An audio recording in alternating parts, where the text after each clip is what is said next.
PinoyCon kasama ang Punang Araw Cast. Nakita nyo naman, full force kami today dahil nais po namin kayong lahat na anyayahan na panoorin ang biggest historical drama this 2024, ang Pulang Araw. Ngayon, July 26 na po yan. Watch it first on Netflix. At sa July 29, ang aming world premiere sa GMA. Kaya sana pa panoorin po ninyo yan, ha? Okay! Well, ang character ni Adelina, isa siyang magandang babae. Yes.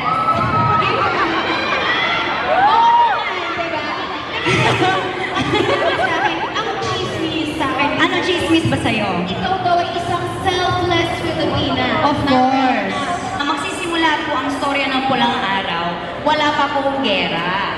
So, umpisa pa lang, pinaglalaban ko na talaga ang aking karapatan sa society. Kasi nga, syempre, kami ng Kuya Eduardo ko, hindi naman kami nabigyan ng magandang buhay, hindi ba? Tapos, maagang nawala ang nanay namin. So, kaming dalawa na lang talaga ang bumuhay sa isa't isa. Binuhay ako ng kapatid ko, ganyan. So, wala pa man ding gera, may laban na kaming kinakaharap ng aking Kuya Eduardo. So, yun ang mga pagsubok. Yes, hanggang sa dumating na nga ang gera, so patuloy yung pakikipaglaban ko, kasabay nun ang pagtupad ng pangarap kong maging Budapest star.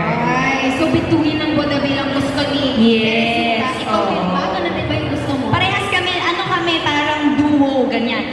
Ako si Chinita, siya si Morena. Palagi kaming magkasamang nag-perform. At eto pa, hindi pa ako tapos. Ano ba? Siyempre, kasi sabi ko nga kanina, maganda si Adelina dito. So, may umiibig sa kanya. Ayun! Kasi alam mo, yun ang gusto nilang malaman. So, Diba? kamusta naman? Pero eto na. Again, sabi ko nga, maganda si Adelina dito. So, pag-uwi ni Hiroshi,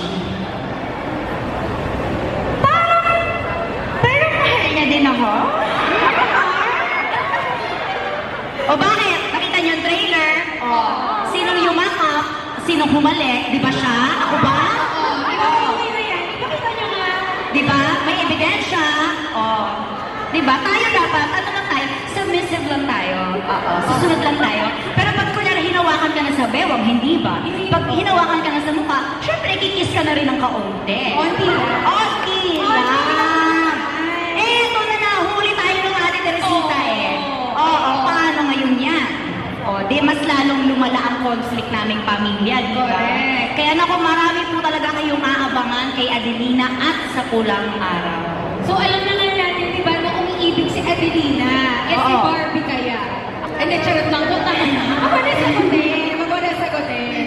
Pero anyway. Oo. Anyway. Ikaw ba umiibig ka na? Naku, hindi ako confident. Ay, hindi ba? Okay Okay. na. Baka pa kami makakuha ng airtime. Sige, batiin mo muna silang lahat. Mamaya, babalik ka pa. So, mag-thank you ka muna sa lahat ng tumalo at nakiselebrate sa'yo this afternoon. Yes, again, thank you so much, Rain. You're welcome. Thank you for hosting this event. Maraming salamat po sa lahat na nandito ngayon sa One Ayala Makati para makidalo sa PinoyCon. Siyempre kasama ang Pulang Araw Cast.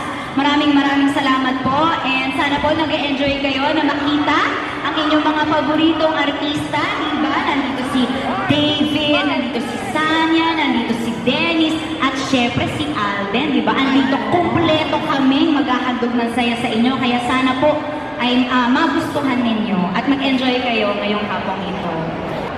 Siyempre nakakaungulan. Nakasama ko dito si Alden, si Barbie, si Dennis, si Sam, marami pang iba. Yes. Siguro try my best na hindi ko isipin kasi may mga nag-isip mo. And I stick to the script na napakaganda. And ayun, I'm super happy na parte ako nito Pulang Araw dahil alam ko naman na maraming malulutunan yung mga manonood dito. At this will serve as an inspiration for the rest. Tama. So, di ba dito, parang nagkaroon ka na ng experience working with, of course, si Barbie. Sino dito, siguro, from the five of you, yung pinaka, hindi mo masyado nakakasama? And how is it working with them? I think this is the first time working with si Alden. Oh, okay. So, kamusta naman yung experience experience working with Alden? Siyempre dati pinapanood ko lang siya sa Itbulaga. Yes, Napanood ko yung movie niya. Isa mo lang siya. Oo, yes, oo. Pinanood ko yung ilang beses. Kaya nakakatawa na kayo. Of course. So, kanina na-mention mo din about the script na napakaganda. And for sure, alam naman natin sa teasers and everything na challenging yung role na binigay sa'yo dito. So, ano yung mga paghahanda na ginawa mo pambansang Ginoo, para syempre magkampanan yung role bilang isang Hapon sa serye na to? Siguro yung bago sa mga preparations ko was yung Nihongo, learning the Nihongo language.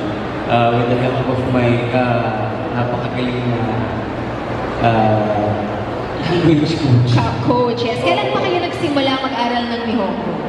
Siguro mga 6 months ago na, last year pa, nag-classes. Grabe. So, 6 months ago, ang preparation ni Pambansang Ginoo para lang sa inyo. So, ayan, thank you so much, David. Palakpakan naman natin si David Licao, guys. Mamaya, tatawagin ulit namin siya. Thank you po. Maraming salamat. Sinamahan niyo kami ngayong hapon. Sana po sabay-sabay natin panoorin Pulang Araw. Isa sa pinakamalaking programa ng GMA ngayong taon. Talagang binuhos nila lahat dito. Lahat ng mga pinakamalaking artista nilagay nila dito. Si Alden Richards nandito. Barbie Forteza, David Licao, Sanya Lopez, at napakarami pang iba, directed by Direk Dominic Zapata. Sana po supportahan ninyo itong show na to para sa lahat, lalong-lalo na para sa mga Pilipino. Well, unang-una, napakahirap at challenging dahil ibang lahi yung character na ginagampanan ko dito. Isa siyang Hapon na nagsasalita ng Nihongo, nagsasalita na marunong siya mag-Tagalog, marunong siya mag-English. So, sa lengguwahe pa lang, medyo marami nang iniisip. Pero, isa lang yun, para buuin yung character. Makulay din yung character na ginagampanan ko dito. Isa siyang malupit na Japanese Imperial Army officer na talagang wawasak sa mga pangarap. Ito mga yan sa likod ko. Yung mga yan, tama. So, Nakakapanibago kasi puro yung mga eksena ko rito, puro mga kawalang yan yung mga ginagawa ko eh. So, nakakapanibago from mababait na characters, tapos ganito yung gagawin ko. Medyo culture shock sa umpisa, pero sanayan lang, tsaka pag mahal mo yung trabaho, talagang ibibigay mo lahat para mapaganda siya. thank you so much. Excited na kaming makita ang pinuhos mo, Dennis, para sa Pulang Araw. But of course, thank you sa pagharana sa ating kapuso fans dito sa Thank you Watermelon. sa nandito ngayong lahat. Maraming salamat po. Na-appreciate namin yung oras ninyo. Sinamahan nyo kami ngayong hapon. Yes, si Eduardo de la Cruz dito, lagi niyang pinaglalaban kung ano ang tama para sa mga taong mahal niya, naniniwala sa kabutihan at pinaghihirapan ang lahat ng kanyang mga ginagawa para makuha niya ang kanyang mga pinapangarap. Yes, so medyo parang, since marami yung mga batang manonood and you're talking about yung mga pangarap, ano ba yung mensahe na gustong ibarating ng role mo bilang Eduardo sa mga kabataan natin ngayon? Yun nga, sa tagal natin na mga Pilipino, hindi natin masyadong nakikita yung kung ano ba yung mga isinakripisyo ng mga tao nung panahon ng Hapon during World War II, na kung ano man yung kalayaan na meron tayo ngayon, yun ay dahil sa sakripisyo at pakikipaglaban nila. So I think the lesson from this project that we have right now is to give thanks and to remember the legacy of the Filipinos who fought for our freedom. Ayan, grabe, napaka-meaningful naman ng role. Actually, lahat ng roles nyo dito, very, very meaningful, very impactful show. So gusto ko lang din malaman, since kanina nakakwentuhan natin yung mga co-stars mo, syempre, may iba't ibang impact yung naging character nila sa sarili nila. Anong impact ni Eduardo sa'yo bilang Alden? Marami. Actually, kasi parang ito yung second legacy serie ko after Ilustrado, and with this character that I have right now, sobrang nakaka-proud lalo talaga na maging Pinoy. With the resilience that we have, lahat ng mga pinaglaban natin para makarating tayo sa kung anong meron tayo ngayon. Hindi nawala yung puso para sa Pilipinas ng mga Pilipino. So ang sarap sa pakiramdam na makagawa ng ganitong proyekto para sa ating mga manonood. Ayan na nga, so excited na kami makita si Eduardo. And syempre dahil dati Ilustrado, ngayon ikaw naman dito sa World War II.